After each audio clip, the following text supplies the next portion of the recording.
How to insert a signature line in Microsoft Word on your Mac computer.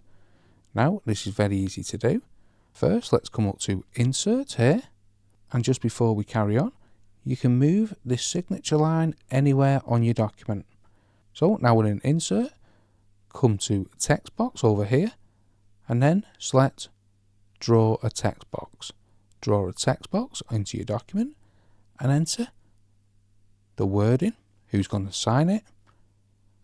Then press just before it and do an underscore 3 times and then press enter. And this will give you a signature line. Now to remove the box around, right click on the line, then select Format Shape,